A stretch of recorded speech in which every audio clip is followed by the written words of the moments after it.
Working.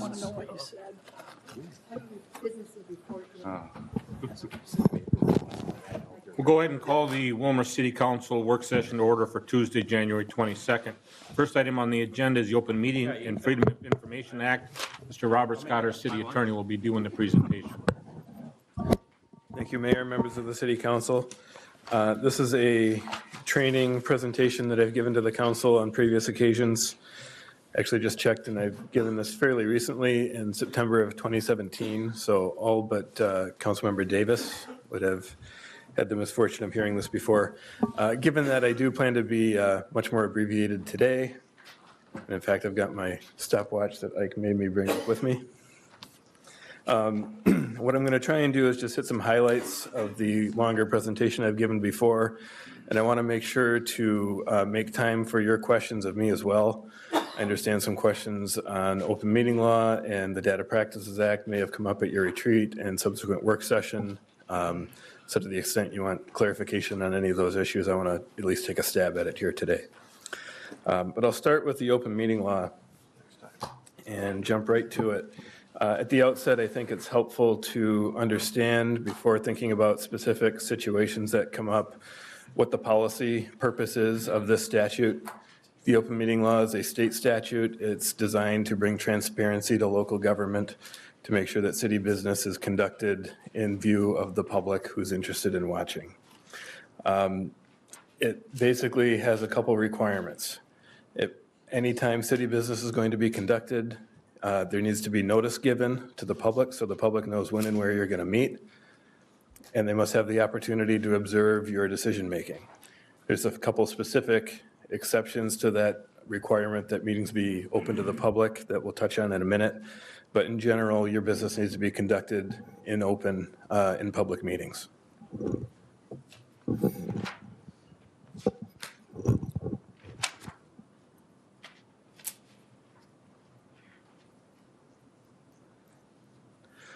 So there's basically three issues that come up. The first is figuring out what bodies are subject to the open meeting law.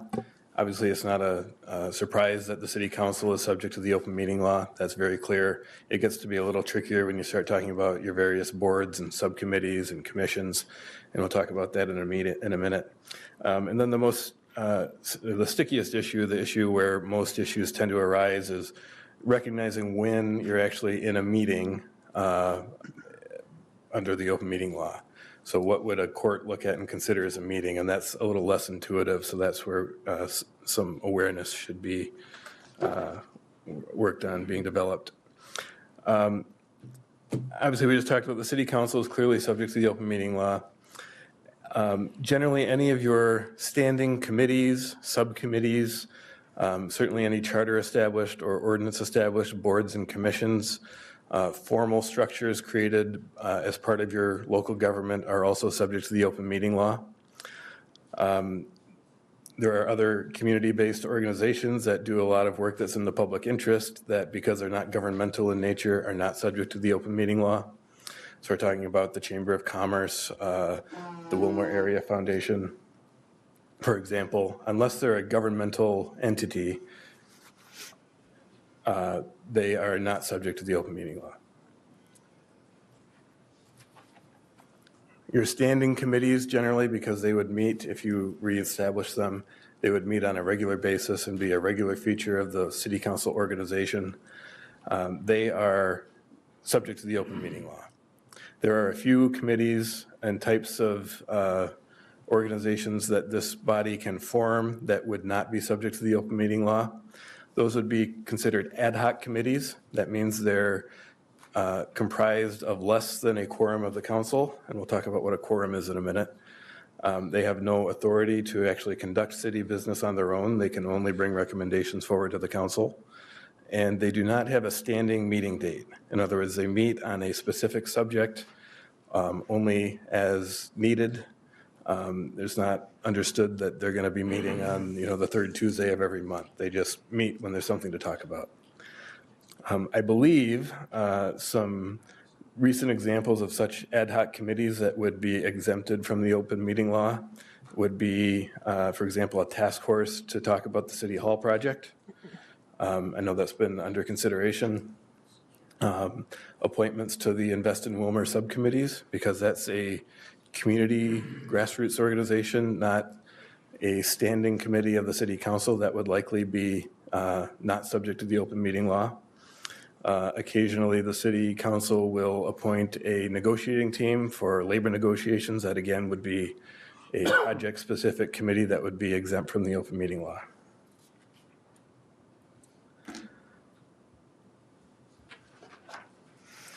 Generally, committees need to do either one of two things. You need to actually follow the open meeting law. So for example, your standing labor, finance, public works, public safety, community development committees, if they were to be reestablished, they would just need to follow all the procedures of the open meeting law.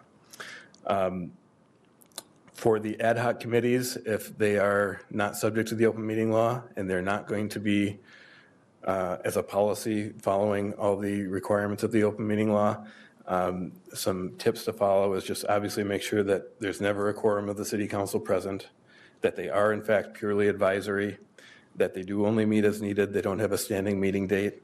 And that's a situation where we'd actually recommend observing as few of the formalities of actual city governing body, parliamentary procedure as possible.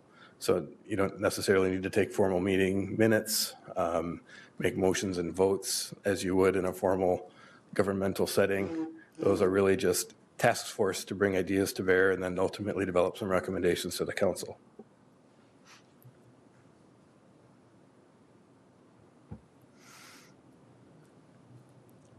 That gets us to more of the issue that is sometimes more difficult for elected officials to recognize when there could be issues with the open meeting law, which is when are you considered to be in a meeting? The open meeting law itself doesn't define what a meeting is, so we have to look to case law. Courts that have been asked to determine if cities or other governing bodies have violated the law have developed a definition, and it's any place where a quorum or more of a public body discusses public business. So issues that arise under that definition are, what is a quorum, first of all? And we'll kind of work through some of these in a minute here. But on the subject of a quorum, the charter actually seemingly provides an answer to this question. Under the charter, 5 members of the council shall constitute a quorum. That would seem to indicate that any number of council members fewer than 5 could meet and discuss city business, and that would not be considered a meeting for the open meeting law. In Willmar's case, and I'll get to you in just a sec, in Willmar's case, there's a complication though, which is that in certain circumstances, the mayor can vote to break ties, which means that in the case of a 4-4 vote, 4 council members and the mayor would be enough to decide a city question, a question of city business. So my concern, and I think this came up at a previous presentation I gave, was if that's the case and 4 council members meet along with the mayor, that's enough really to resolve a question. And am I really confident in saying that's okay and that that wouldn't be considered a violation of the open meeting law? And I'm not. So I think the conservative rule of thumb in Willmar's specific case, notwithstanding the charter definition of a quorum, is that up to 4 members of the council, or if the mayor's involved, 3 members could meet to discuss items of city business. But if it grows to a greater number than that, then I think there's a potential open meeting law violation. That's maybe a good point to pause and ask for questions. And I saw Councilmember Alvarado, you had one. You answered my question. Thank you. Okay, thanks.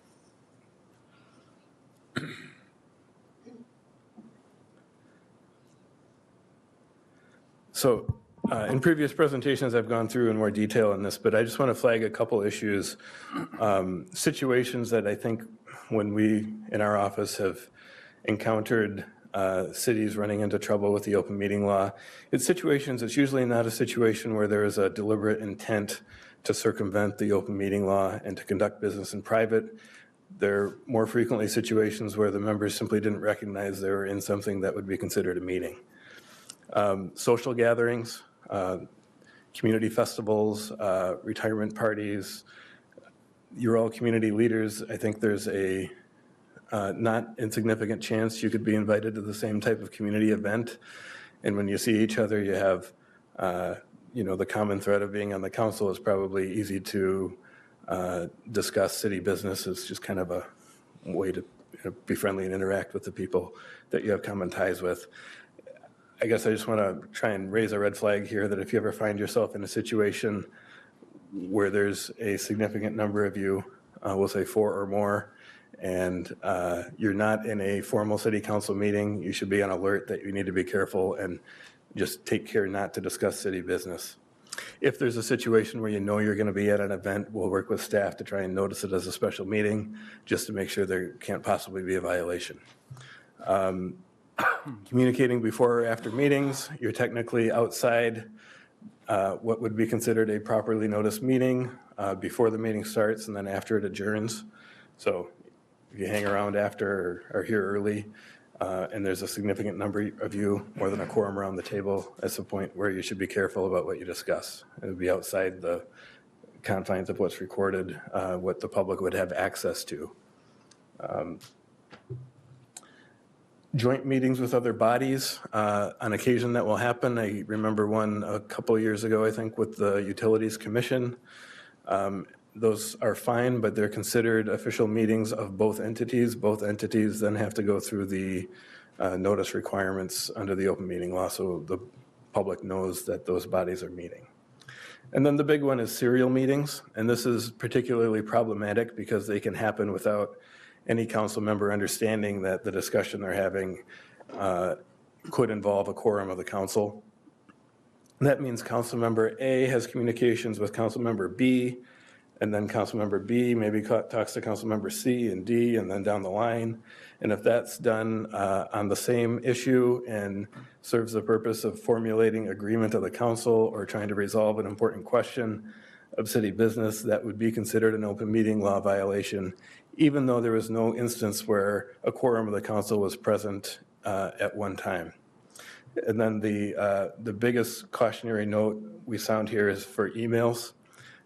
It's easy, I think, for council members and other officials to engage in a discussion over email. It certainly wouldn't seem intuitively that you're in what would be considered a meeting. But again, if that's email discussion is talking about the substance of a city issue and seeking to fashion agreement or resolve or develop consensus on how that's going to be handled, that certainly would be considered an open meeting law violation if a quorum of the council is involved.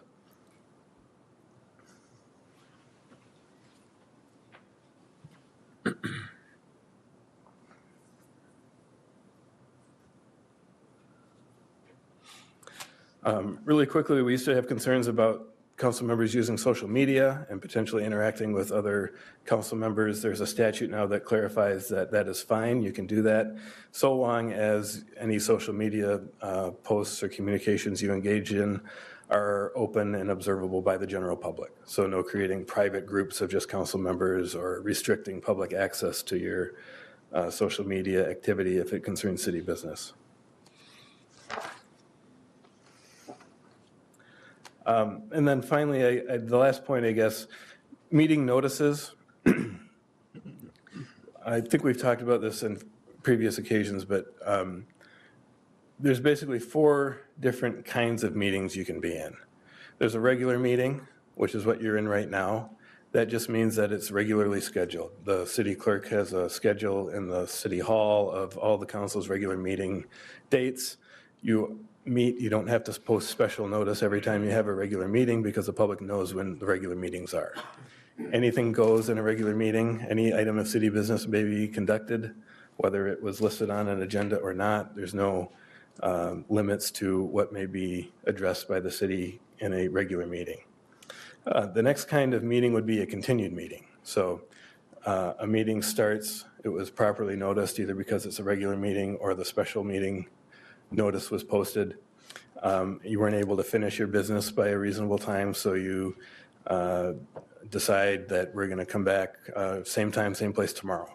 At that point, you would adjourn the meeting. Until that time, the public is considered to have notice so long as the motion to adjourn and the date and time of the continued meeting were established in the public meeting that they had notice to. Special meetings are usually called because something is so pressing that it can't wait until the next regular meeting. They do have to have special posted notice. It has to be posted at the principal bulletin board of the city. I understand the city additionally posts notice of it online. It does not need to be published in a newspaper. I think that's a common misconception. But the city can do that if it feels like it would be better or more convenient than posting notice. Anyone who requests mailed notice of a special meeting also is entitled to receive mailed notice before the meeting. And then emergency meetings take place, obviously, when there's situations so urgent and important that it can't wait for the 3-day special meeting notice posting requirement.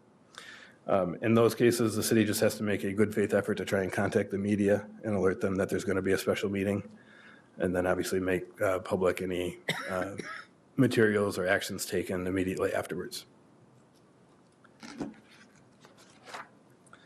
Very quickly, I mentioned there's a couple situations where the law recognizes that the need for confidentiality outweighs the purposes served by the open meeting law. I'm not going to go through the long list here, but this is some of the topics that can be talked about in a closed meeting.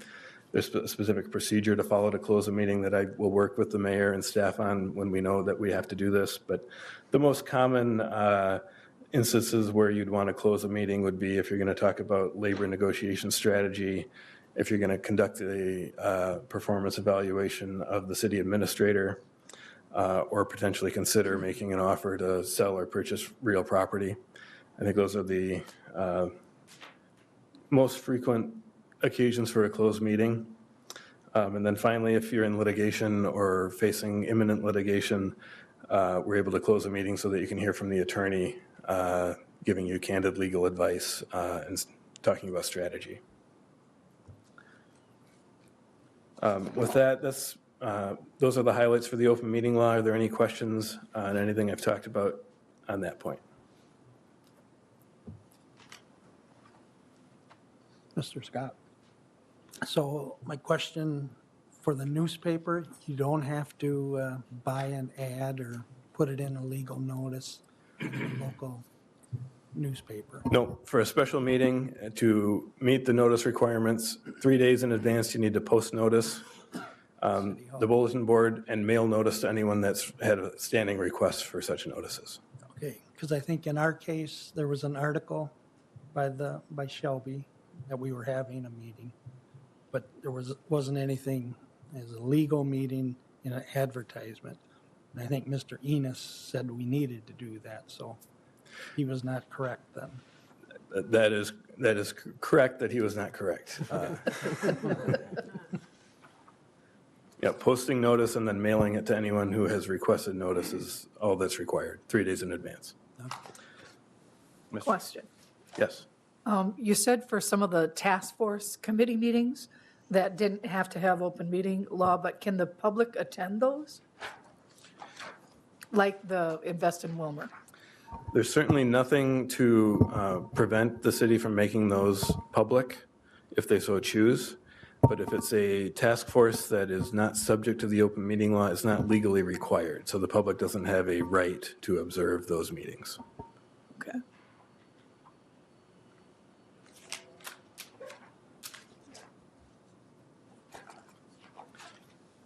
Very quickly, I know the second point I was asked to address was the Government Data Practices Act. It's basically the state equivalent of the Freedom of Information Act.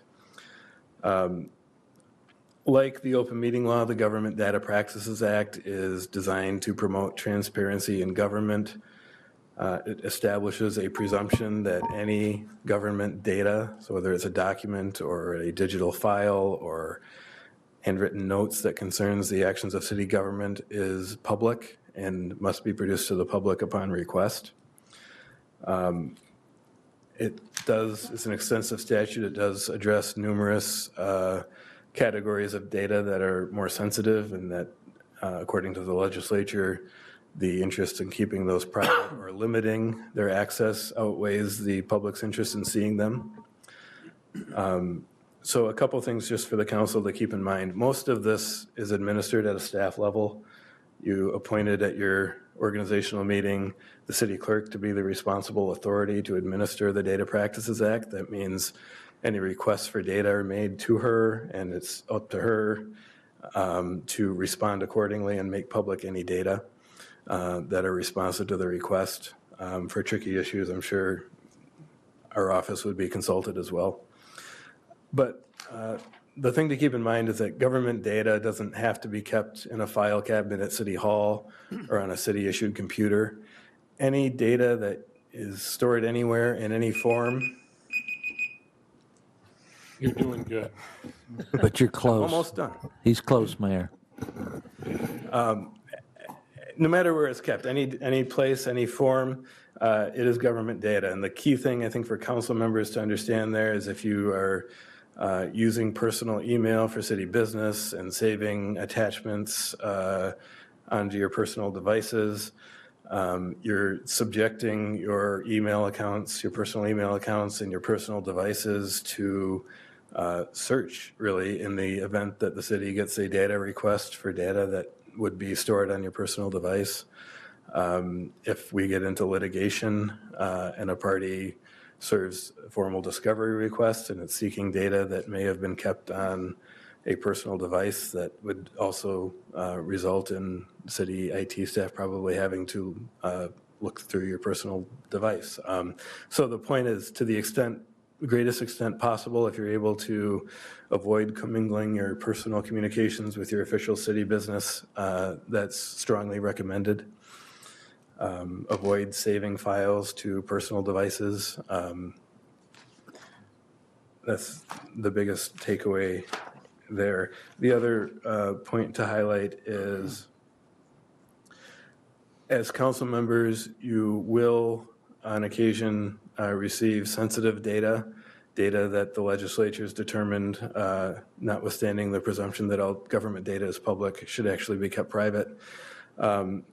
Here's some of the categories of data that are not public. Some of the most frequent ones that you'll receive would be attorney-client privilege data. As your attorney or any attorney you hire in any matter, we always have the ability to communicate confidentially with you in the form of a memo. I don't think we do this frequently in our office, but once or twice a year, I think I have occasion to communicate with you on something that really you need to hear our candid legal analysis, and the city's position could be compromised if that analysis were public. The other category of data to really be aware of is personnel data. On occasion, there'll be personnel actions that involve city employees that the council will have some sort of action to take. And when that's the case, personnel data actually is treated the opposite of most government data. The presumption is that any data on a city employee is private. There's a couple limited, very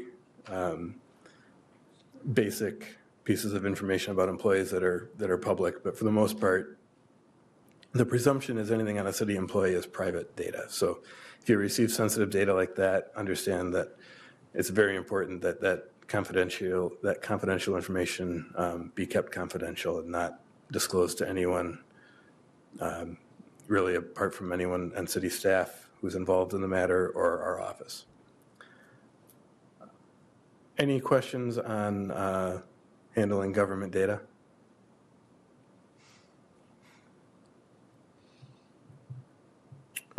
Thank you for your presentation. And I know that this was a request to have this brought forward, so thank you for responding in a timely fashion. Councilmember Reski, do you have a question? I do.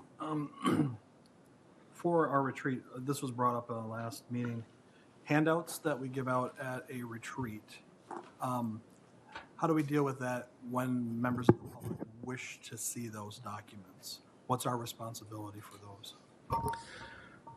Generally speaking, any handouts at a retreat that concern the city are going to be public data. I I think a best practice would be to have copies available for the public, but really legally, the public's right to any government data would be to make a request to the responsible authority, and then the responsible authority has to respond within a reasonable time. That's usually, depending on the extent of the request, a week to 10 days, and if it's a more extensive request that involves digging up lots of data, it can extend to a month or so. But I guess it would just more be a practical recommendation than a legal recommendation, which would just be to have, to the extent possible, copies of materials that the council will look at available. Okay, so it wasn't part of the presentation, but what's the process by which a person would bring a charge of violation of open meeting law, and what would that process look like? And how does that work for individuals in the council? That's a good question. There's a couple of different avenues a challenge could take. One would just be the Department of Administration issues advisory opinions, and if someone's intent is to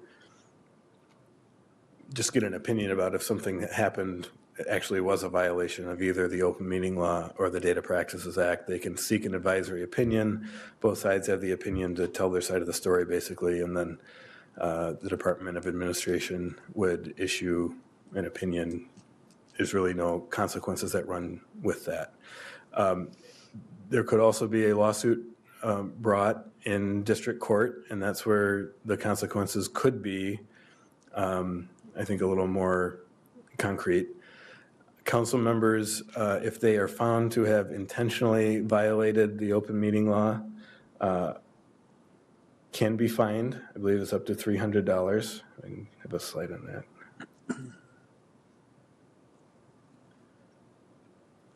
that. If there are a series of violations, and that requires, I think, 3 separate adjudications of a violation, a council member forfeits their right to office. So that means not just that you get sued about 3 allegations that are addressed in one lawsuit, but if there are 3 separate lawsuits and 3 separate judgments by a court that an individual council member had intentionally violated the open meeting law, that person would be off the council.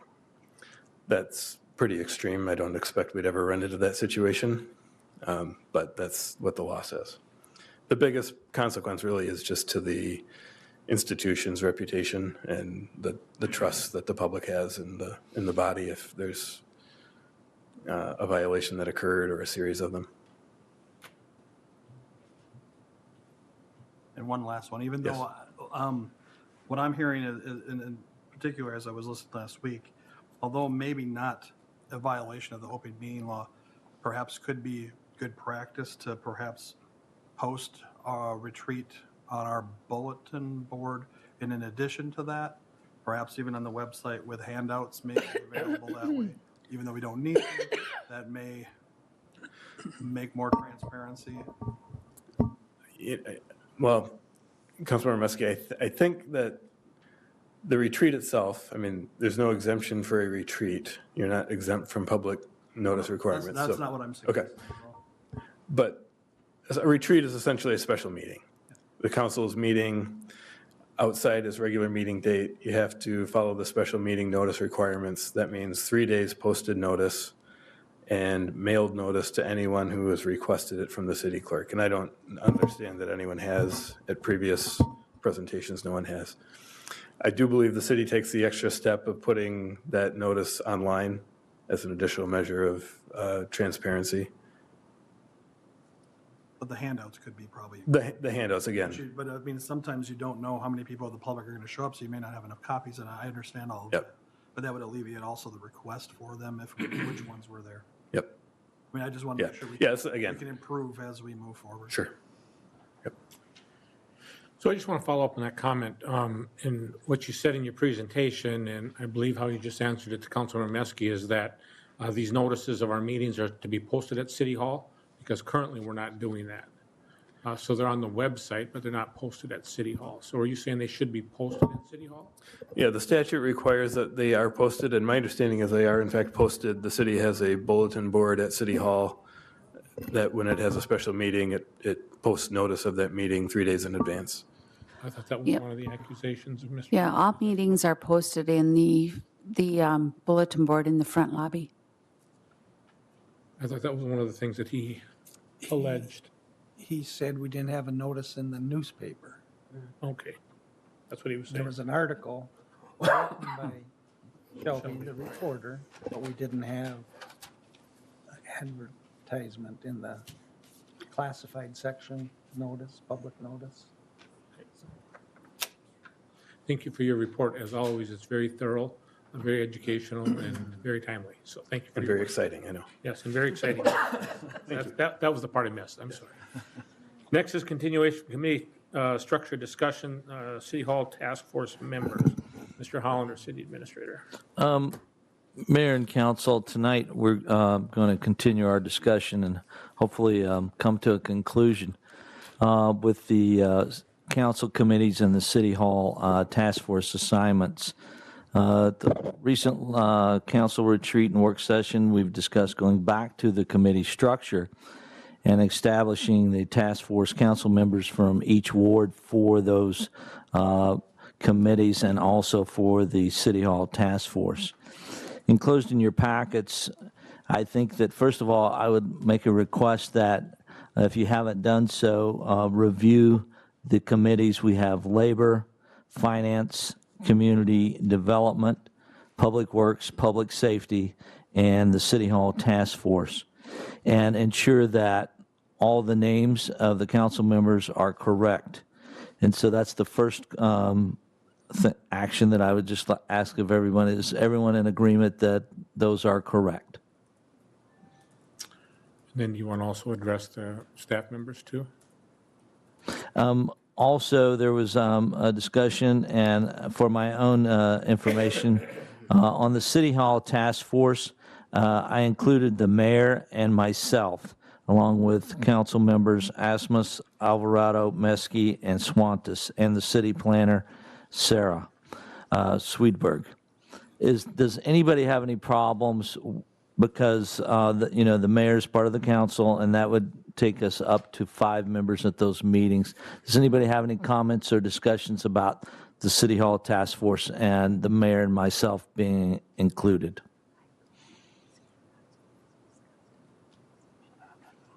I think we need to ask our city attorney, since there's 4 members of the council and the mayor.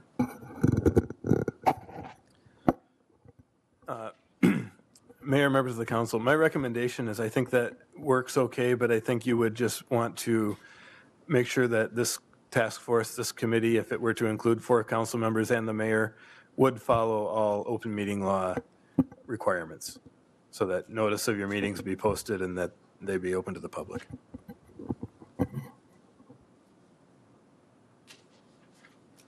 Councilmember Nelson.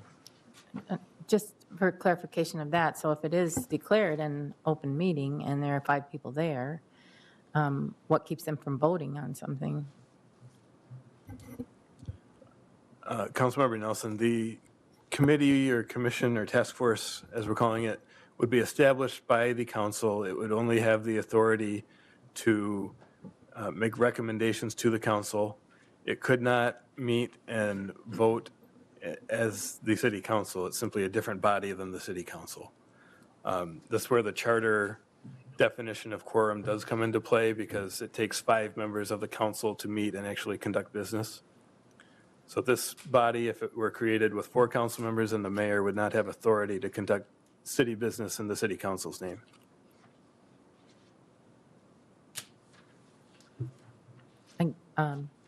It's cumbersome, I think,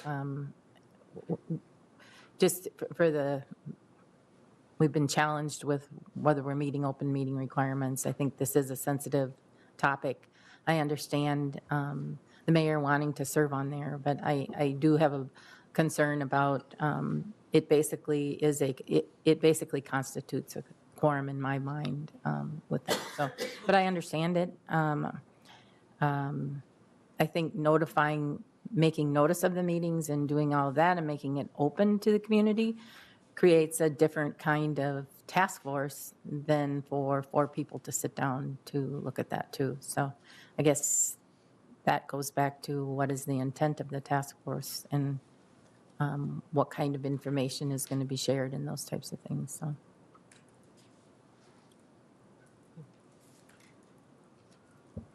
Hey, I see Councilmember Schwantes questioning that. I mean, if you are opening it or noticing it as an open meeting, then do you not have to have an agenda and a regular scheduled time and those types of things? So just a clarification of what the task force is being charged to do and what they're going to do.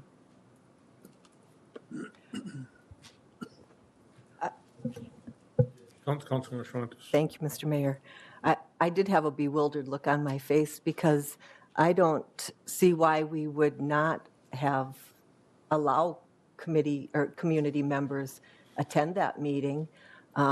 They're open meetings, so I don't know that that would cause a problem, and I don't think that we should have that meeting without it being, I believe that it should be noticed, because if one of the other council members would choose to come and sit in just to listen to that meeting, the same as we would any other committee meeting, I would like to have that opportunity if I was not on the task force to come and participate if I had the time available. And I don't think we should ever have a meeting in which we don't have an agenda. So I think those are all mute issues, and that's why my bewildered look on my face. If I may. Go ahead.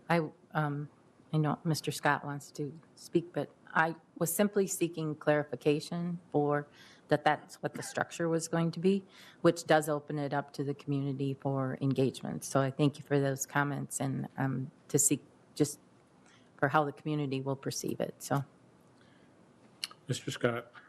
Thank you, Mayor and council members. And just to be clear, if this committee is formed to have 4 council members and the mayor, and it follows the open meeting law, I would assume that its meetings would be considered special meetings, which means that notice would need to be posted, as we talked about, 3 days in advance, and the subject of the meeting identified in the notice so that the public knows what the task force is meeting about. I don't believe there's a legal requirement that there be a specific agenda developed, but again, as it's probably best practice to have one anyway, I would recommend that the notice just include all the agenda items.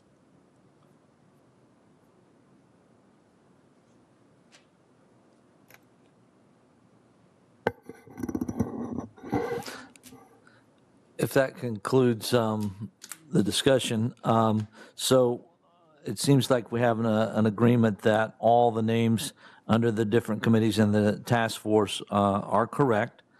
So the next question we had discussed was that on the 5th Monday, which there are 4 months, that we would set those as mini retreats, and they would be held here in this building at 5 o'clock. Is there any need for a discussion or comments on this item? Everyone's fine with this one? I put that one first. That was an easy one, right? Now, the next one is, I don't know if this is out of sequence or not, but we're talking about the time of the meetings without talking about what day of the week they're going to be held at. But let's just continue along with this and see if we can have an agreement with this. Should the committee meetings be at 5:15 or at 5 o'clock? Any comments or discussion on that? Thank you. I guess I don't have a super strong opinion, except that my standard work hours, along with my colleagues and whatnot, go right up until 5. And so a few extra minutes to make it someplace really does help. However, if that's a non-starter for other people, I'm willing to acquiesce. But I'm just saying it towards the end of my day, it becomes a mad scramble literally every day. So like I said, if it's something that people felt like 10 minutes or 15 minutes was certainly a doable thing, then that would be a polite request of mine. However, if not, it's not something that I'm going to raise issue with. I'll make it work. Okay. I would concur. A 5:15 is not for necessarily my convenience, but for convenience of others that may come to those committees to express their opinions. A 5 o'clock, a lot of people work till 5 o'clock. A 5:15 will allow some other folks to perhaps attend that could otherwise not.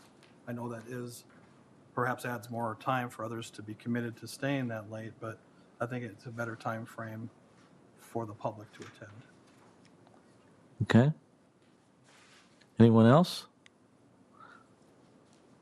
Should we go, Thank you. Councilmember I guess Alvarado? I agree with what's being said by Councilmember Meske and Councilmember Bauman. I think that 15 minutes allows a few more people the potential of showing up, so I like the 5:15 personally.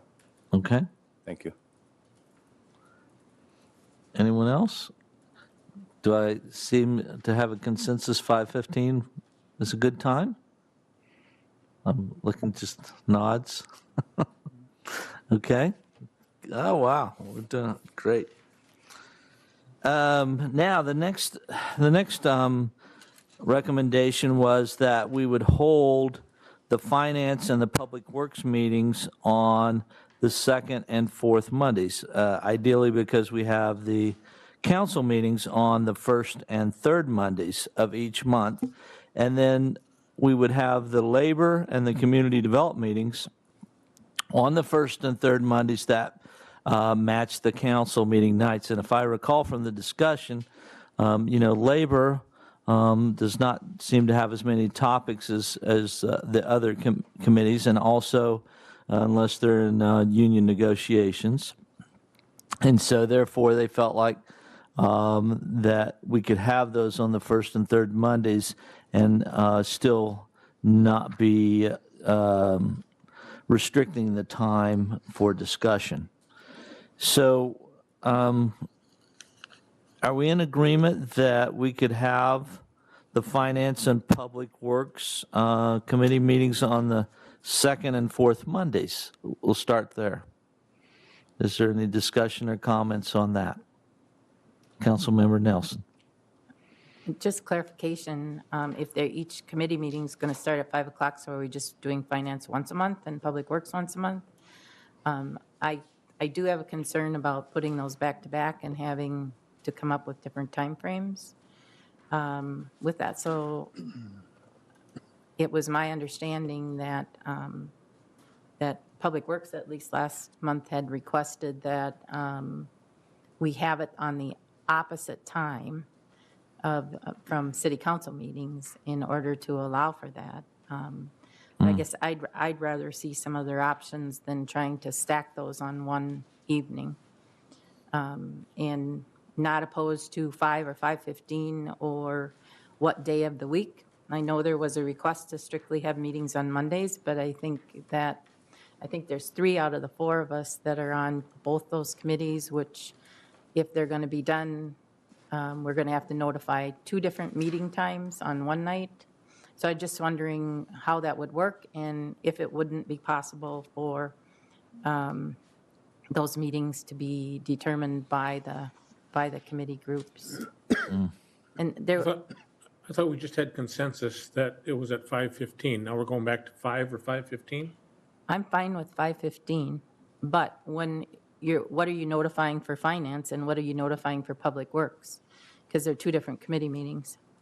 And if they're going to take place on the same night, you're obviously going to have to notify for the public which part is finance and which part is public works. And if we have to do 2 different times, we're talking about an entire evening. So, I know there was a discussion, and perhaps Councilmember Muskie might be willing to share that about coming up with a different structure that still would allow for the meetings on Monday night, but not having them the same night as a council meeting. Mr. Scott, could we not list the meeting as to follow? So you have one that would happen at, I thought we agreed 5:15, maybe we didn't. And then the other one just to follow, could you just list it as that or not?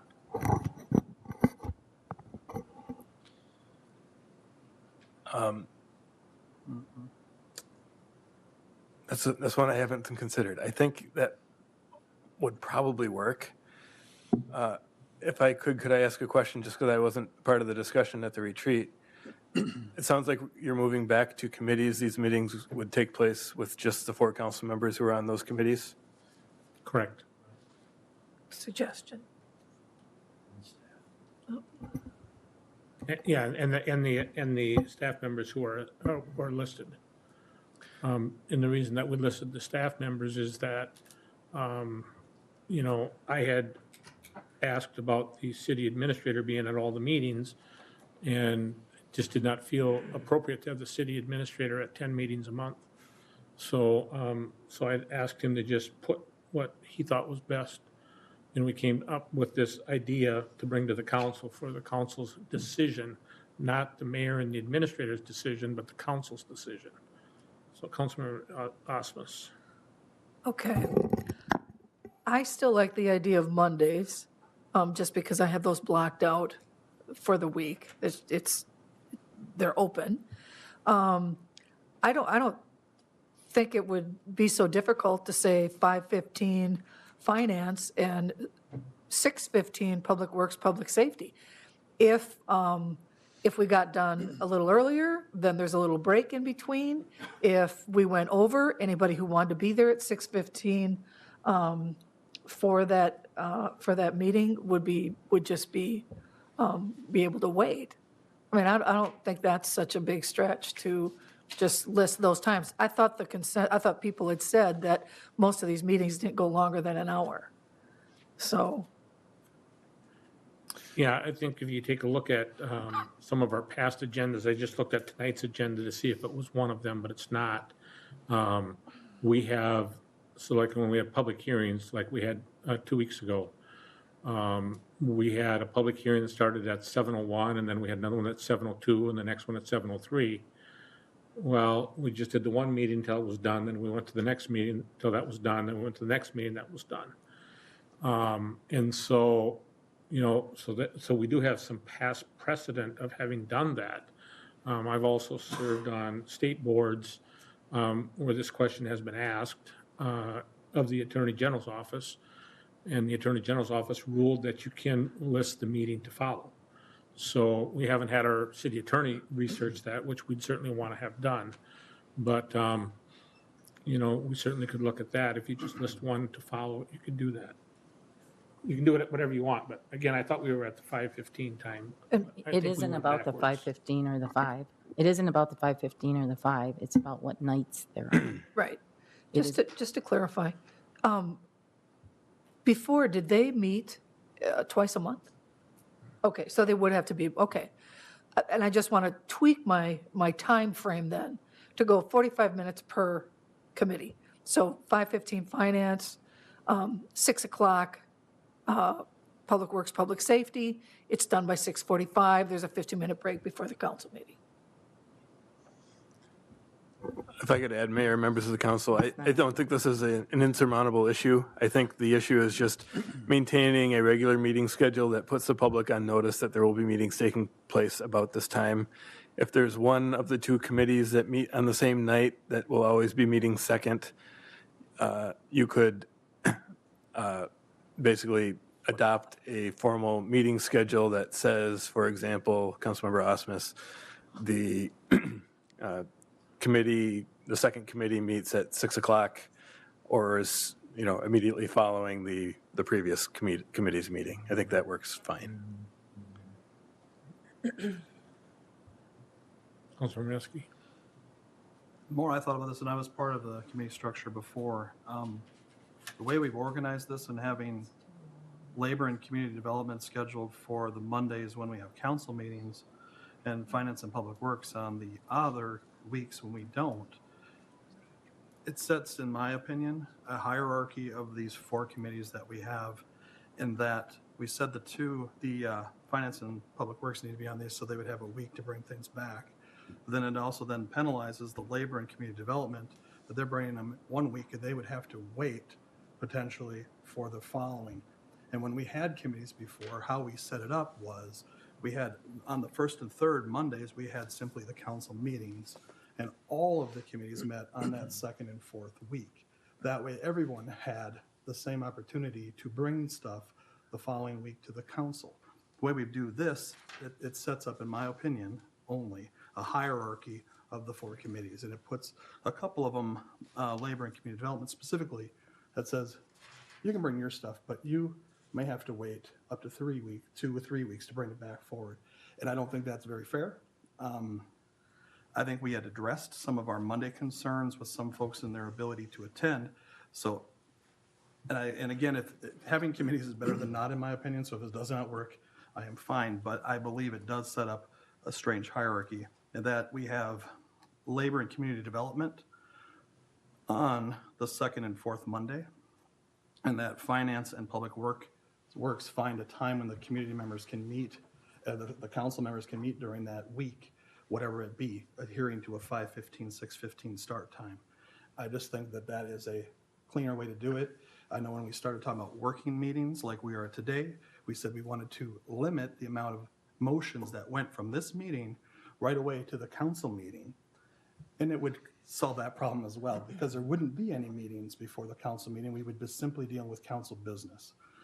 Now, I know we hear a lot about people's schedules, but if we wanted to make this function where there seems to be some equity across the system, having all of those meetings, committee meetings in the second and fourth weeks, so everybody has an opportunity to bring those things back in the same kind of a timely fashion, and not having a lot of decisions that are being made at the committee level, and it's particularly when we're only going to have 4 council members as part of these committees. If we try to bring anything that same night, there will be half of this council that will not hear it. And I thought that was a value that we thought was not a great idea as well. So I offer this, that we keep labor and community development, because that solved, I think, some of the Monday restrictions for some members, but allow the flexibility in that second and fourth week for finance and public works to find alternative days to meet, adhering to a 5:15 and whatever the second meeting time was.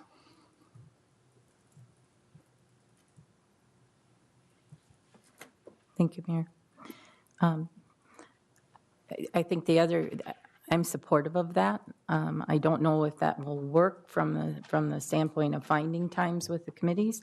I also reached out to Mr. Holland today to ask a question if this had been vetted with staff. And I don't want to belabor this, and I don't know, with that as to when staff is available and with that. And I want to be respectful of us making that decision. I want to go to committees, but I want it to be done in a time frame that I think is good for the community and for the council members also. And so I think what the compromise that Councilmember Meske came up with accomplishes the need for the Monday night people that need to meet on Monday night. And if we can find a time for finance and public works to meet during that week, I don't know why that should be a difficult, or why the council wouldn't accept that. Then we wouldn't have to have dinner on the nights of council meetings. It would free up the issue of trying to bring things forward. I think there is some merit in looking into that, and I don't know what has been addressed with staff as far as their availability for Monday night late meetings. Well, over the last several weeks, we've had some informal discussion, and I've had one-on-one with different staff members, and it seems the consensus there is that they like to have the meetings immediately following the normal work hours, not to come back at 6 or 7 o'clock. That's one consensus. As far as the Monday or a Wednesday night, I think there's some flexibility with each staff member. They don't really have a preference on that. Well, we want to hear from all the council members, so I'll do kind of like what Councilmember Fagerly did at the last meeting a week ago, where I thought you did a good job and I thought you had consensus, but obviously we didn't. So we'll do the same thing. So Councilmember Davis, what are your recommendations? And, I think staff put a pretty good document together. I watched the video 3 times to make sure that I had it right in my mind. 3 hours of my life I'll never get back. But I thought it was worthwhile. I just kind of want to hear from the council what you think. So Councilmember Davis, what are your thoughts?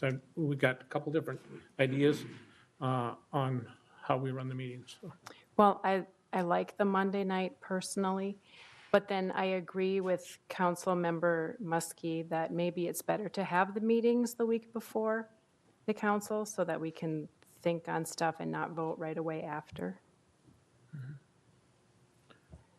So, I mean, personally, that doesn't work, but it's better for the council, I think.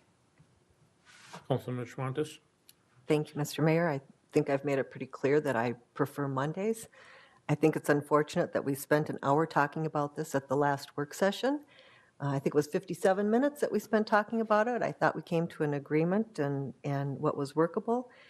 Staff had been asked 3 times what they thought, and I think the comment was, you're making this more difficult than it needs to be, and I hate to see us make it more difficult than it has to be. Councilmember Meske? I've already said my piece. Councilmember Fagerly? I'm flexible. I'm used to the committee meetings, Mondays, Tuesdays, Wednesdays, Thursdays, so it doesn't matter to me. Councilmember Nelson? I think I stated I agree with what Councilmember Meske presented. And I think it helps staff to be able to meet from a time standpoint and gives a flexibility to the community also to attend Councilmember at Plowman? 5:15. I'm sorry, Councilmember Plowman? Thank you, Mr. Mayor. Yeah, 5:15 is helpful, and I think that's a great point, that those getting off at 5 o'clock, it allows just a few extra minutes for people dropping off their kids or for doing this or doing that. Man, I really hate to be the guy, but yeah, I'm just a young, busy dad. And so I guess for myself personally, well, before I get into personal, I do think there is merit to the idea, as I had the opportunity for a few years to be a part of the original committee structure. I saw the value in it, appreciate the value in it, and appreciate the results that came out of it. I feel like it gave us time to hear an idea, hear a topic, hear an issue, discuss it, get more in-depth information if necessary before it all went to the council. I felt like it was just much more thorough. There was also an aspect of the relationship building that went on and the information exchange between staff and council members. I just think it was much more thorough with that regard. So with that being said, I think there's also merit in that. I do remember on a few occasions that it was nice having a time delay or a gap in between what was presented at the committee and what was then reiterated or passed on to the full council. There was time for digestion, there was time for understanding, or there was time for, if new questions popped up that we figured were going to be pertinent or relevant before it got to the council. It gave us a couple days to quickly get on top of that before rushing into the decision-making process, which I think that's dangerous. If you feel forced to make a decision specifically because your time constraints are strained, that's probably a bad idea, because now you got external forces weighing on your decision-making process. For myself personally, I've set up and structured my life around what our current structure is currently, and I will do whatever I can to adapt to whatever is chosen by this council. However, I do think the idea being, just with the list being that it is, and I understand why it is what it is, so I wouldn't be able to argue that on any good points. But being the different committees that I'm on, the 2 different committees that I'm on, if there was some flexibility or some willingness to be able to be flexible with that particular day in the week, that would be super, super helpful for me, and it would allow myself to attend as many of them as possible. Yeah, like I said, I guess I hate to be that guy that sounds like, no, this doesn't work for me, because I'll make whatever work. But I am just saying I do want to take as much part as what I can, and I have structured my life, which is very, very rigid, like literally to the hour. I've structured it around what we've been doing up until this point. So if we're going to change things, that's going to require a pretty massive change in my household. And I can do it, but I can do it even better if there might be some willingness or some ability to flex a little bit. When you say flex, when you can be, that people would be flexible, are you talking Like- other than Mondays then? Yeah, like maybe entertain a different day. Or Because I was hearing you saying that Mondays is how you have it scheduled now, so it's convenient for now. well, I have the first and third Monday blocked off, and I have the second and the fourth Monday as obligated. And to get that redone becomes very, very complicated for me for reasons that I shall not get into in a public meeting. Okay. But some of you may understand why. That being said, like I said, if there would be some flexibility with either the day or any individuals on any other committees or something like that, I'm willing to do all kinds of tangos to make it work for me.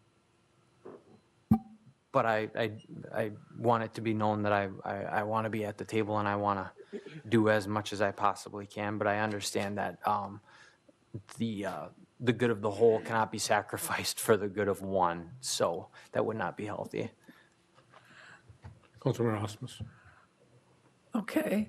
I like the separate labor and public works on the 2nd and 4th.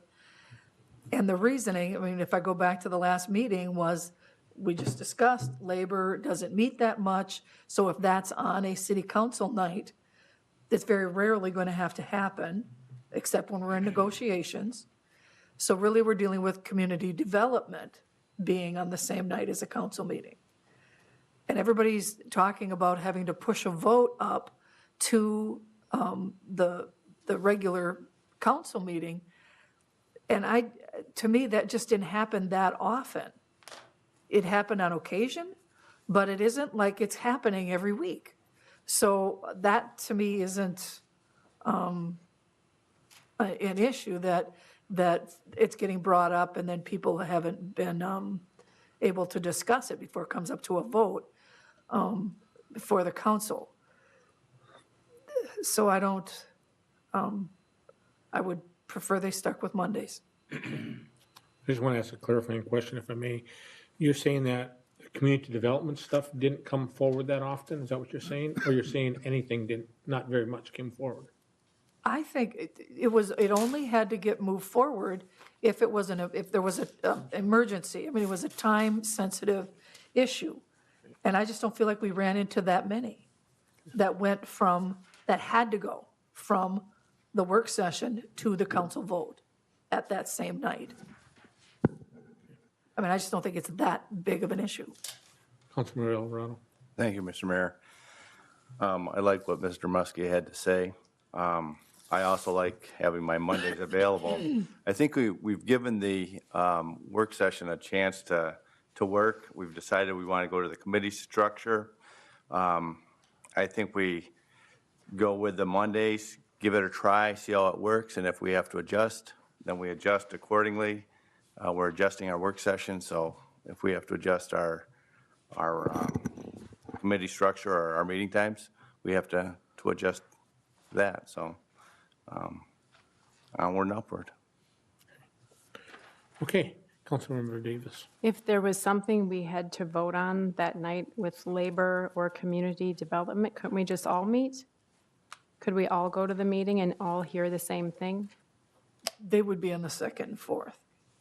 It wouldn't be on the, Or that, wait, Oh, they're oh, on- no, okay, no, sorry. Yeah, community development, labor would be the first and third. Yeah, staff would be able to notice that as a full council meeting, that's what you're saying? yeah. Yeah, that could happen, right? Yes, yes. But what we're trying to get to is we're trying to get to a consistent schedule so that, like Mr. Scott said when he started the meeting, we want consistency so the public knows what to expect. And so I hear that that's where we're getting to. The question is, So that's what I've heard is I think there's, and I just want to read through this and it's basically what we have written in the car. I think there's one little change there by Councilmember Meske, but we've agreed that the fifth Mondays of 4 months will be the mini retreats at 5. we need to move that to 5:15, I think. Or 5:15. Right. Okay, that was my next. So 5:15, and then the committee meetings would be at 5:15. And then this is where the change is from your car, where we would have the finance and the public works meetings on the second and fourth Mondays. But we'll put in parentheses, basically flexibility for the public works meetings, meaning that after they have their first meeting, I think they need to agree that what day of the week they would like to have their meeting on. And then the labor and the community development meetings would be on Mondays prior to the council meetings on the first and third Mondays. That's what I heard, pretty much a consensus. No, I didn't hear right? It depends on who's listening.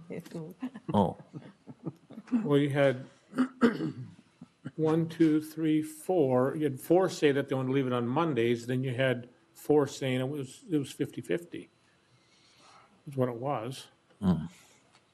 well, I heard, after Councilmember Meske mentioned that maybe we should have some flexibility with the public works. That seemed to be the only committee that wanted any flexibility. The others seemed to be okay with Mondays. Well, it'll be voted on. We'll probably change our mind by the time we get to the council meeting anyway, so. So I think we just go to the council meeting and let it get voted on. Okay, let me ask you this. What week are we looking at having a first set of committee meetings? People have been asking me that, staff has anyway. Are we looking at that first week, the week of the 4th in February or the 11th? Has anybody given that any thought, or am I too early on that? I think it would start after this meeting. It would start right away. So next week, That's what on I the would- 28th? That's what I would think. I don't know. Council? I mean, we said we wanted to go to work session. I mean, that there was consensus on. I mean, all 8 people said they want to go back to work session. I mean, committee meetings. So there is consensus there. So I think it would start next week. Because, I mean, it's Tuesday. Councilmember Schwantes. Thank you, Mr. Mayor. I think that we received new information tonight that we did not have before. Councilmember Plowman hadn't been able to attend our last work session when we spoke about this. We are asking to hold the 2 committee meetings in which he serves on in an evening that he is not able to attend, and I don't think that that's appropriate any more than I would want to miss any committee meetings. And so, sorry to throw a wrench into it, but given that new information, I would recommend that we hold the labor and the community development meetings on the 2nd and 4th Mondays at 5:15 and 6 o'clock. And then we allow finance and public works for those committee members to meet and make a decision as to what works well with their schedule, so that everyone is accommodated with it. Does that? I think you said, Repeat it. Would you repeat it? Exactly what I said before. Yeah, what you're suggesting is just inversing, reversing the two? Right, so going back, well, She's leaving. allowing the committees that you serve on, Andrew, to make a decision as to what time and what evening works based on those individuals in that meeting. Well, first of all, I'm superly, that's not even a word. It's tonight. She's going to put it in the paper.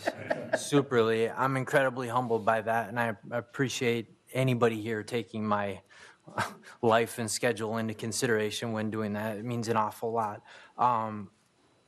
If what is written here was exactly reversed, so in other words, if finance and public works was the 1st and 3rd, and labor and community development was the 2nd and the 4th, that would work perfectly fine with me.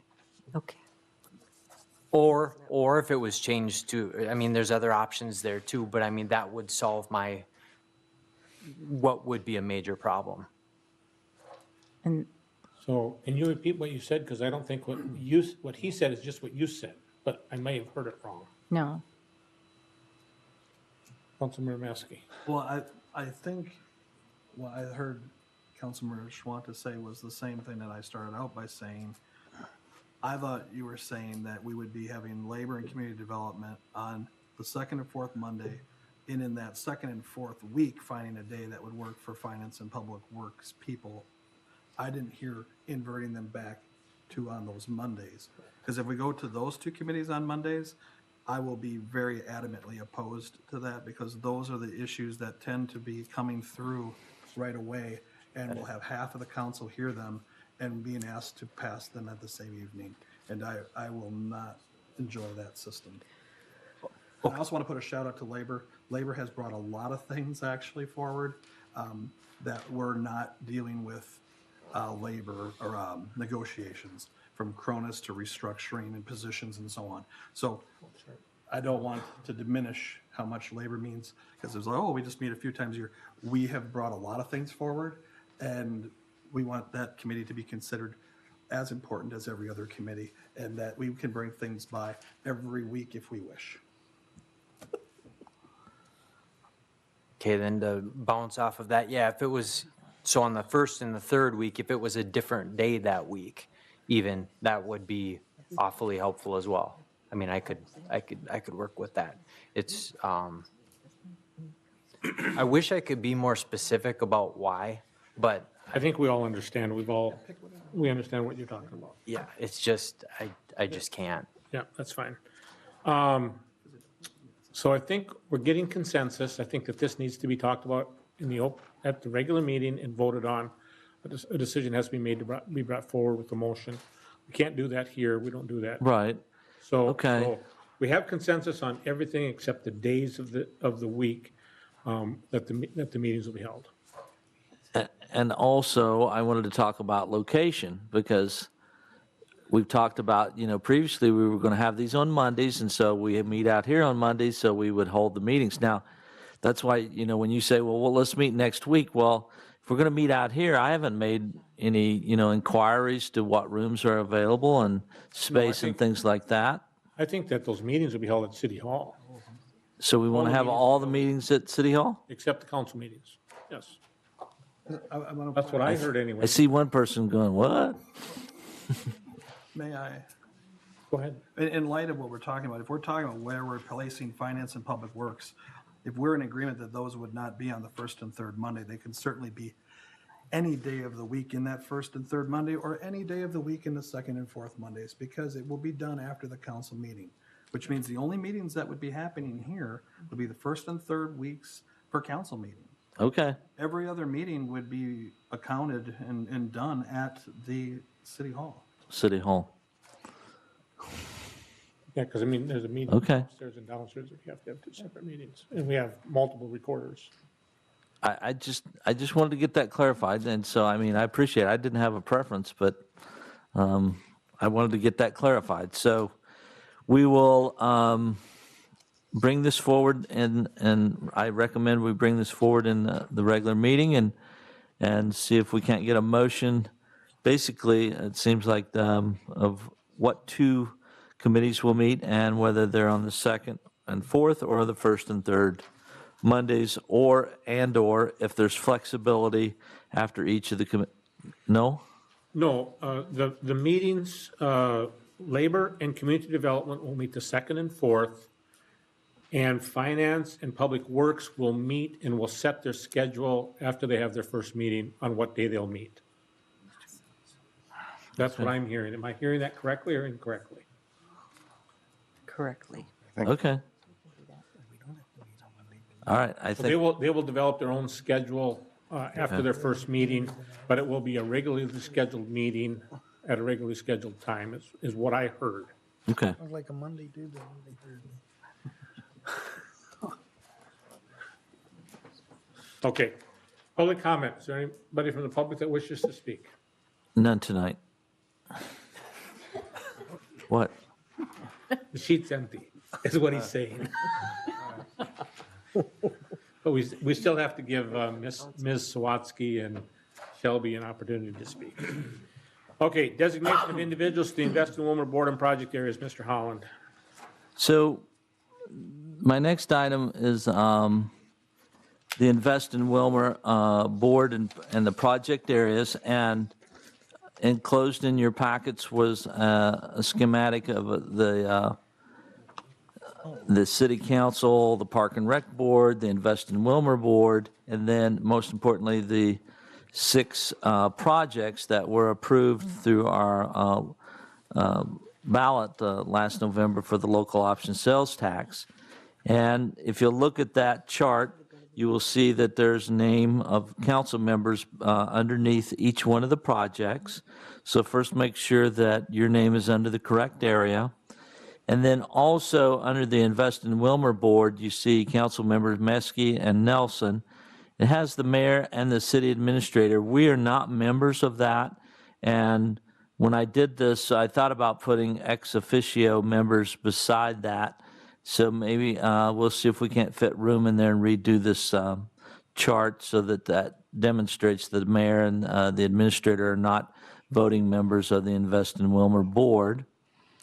And then also it was pointed out to me that we have an asterisk, one asterisk under the community center, but not under the other items when we talked about the working groups that will design and craft and create drafts that will be brought forth to the Invest in Willmar Board. The other one that has the double asterisk has to do with the fact that the stormwater projects will not go to the Park and Rec Board, but will go directly to the City Council through the city engineer with those recommendations.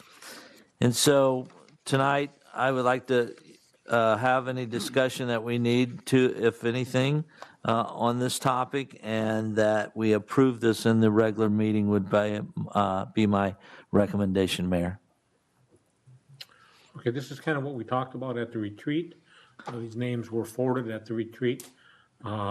As the seniority list went down, the choices became less. So we all understand how that works. But basically, I think what Mr. Holland and I met this afternoon at about 3:30, and what he wanted to make sure that I understood and that he relayed, which he already has done, is that the mayor and the city administrator will be attending the Invest in Willmar steering committee meetings, but they'll be ex officio members, so we do not vote. So that's, I think the council was under that understanding, but it was made clear that we needed that delineated. There was a concern that we may be perceived as voting or having some power we don't have. So, Mr. Holland, something else you want to add? Also, I wanted to add, I left this out, that we need to also approve Mr. Bob Poe and Mr. Dennis Anderson also to the Invest in Willmar Board as well. So I wanted to, that was on the car, but I forgot to mention that. And those 2 individuals would be voting members. Okay, looks like we have consensus there. Okay. Okay, next is a tiny house donation. In 2017, the city was contacted by the Fortress in Willmar, and there was a request to get a tiny house that was built by St. Cloud Tech High School and to bring it to Willmar, and the intent was to have a person who was living at the Fortress live in this tiny house. As time went through, that was not able to materialize, and we were contacted last week with a request from St. Cloud Neighbors Helping Friends organization, which is a 501c3 organization, and they requested permission to get the tiny house back in St. Cloud. They've got a gentleman that's homeless right now. He can move into it right away. They're paying lot rent for it already, for the space. And so I had staff do some work on that. And so the recommendation is that we would make that donation to Neighbors Helping Friends and move that to tonight's meeting. We had staff go up and pick up the trailer, or the tiny house, I should say. It's on a trailer. And it was accepted by the city. It was sent through the city, so the city was aware that it happened in 2017. Staff licensed it in 2018, November of 2018. And then because we were so close to the end of the year, we just did a 2-year license. So that was in November. And so we paid for the November license for 2018 and then also for 2019. So I would just like the council to consider, this is a council decision, this is not the mayor's decision, but to donate that back to this homeless man that lives up in St. Cloud. And the group is Neighbors Helping Neighbors, and they are a 501c3 organization. And all of that paperwork will be confirmed by staff, and the transfer of ownership will all be reviewed by the city attorney. So this came together rather quickly. I think we started working on it on Thursday last week. And so we were able to get it on the agenda, but we don't have all the documents put together, but that will all be reviewed by staff. So if anybody has questions on it, I'd try to answer it. Mr. or Councilmember Meske. I'm just curious, what kind of dollars have we put into the tiny house for all of these things like licensing and so on? Yeah, I think the total amount is about $547, I believe is about what it is. Licensing was just a bit over 200. And so, the city of Willmar has invested under $600. And I'd like to move that forward to the agenda, if the council's okay with that. Councilman Nelson. Just clarification, are they willing to pay for our expenses or for the licensing or not? If that would be the council's request, that certainly would be something they would entertain. They're a nonprofit organization with limited funds. We certainly could ask them to do that, if that would be a provision of the council. So the 500, is that hard cost? I mean, that's the actual hard cost. It's under 600. It's north of 500, but under 600.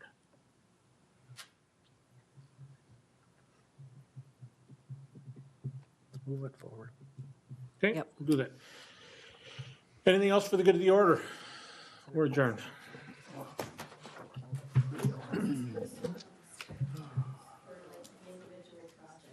I get it. Why didn't Fortress ever use it? It's $100 Put some skin in the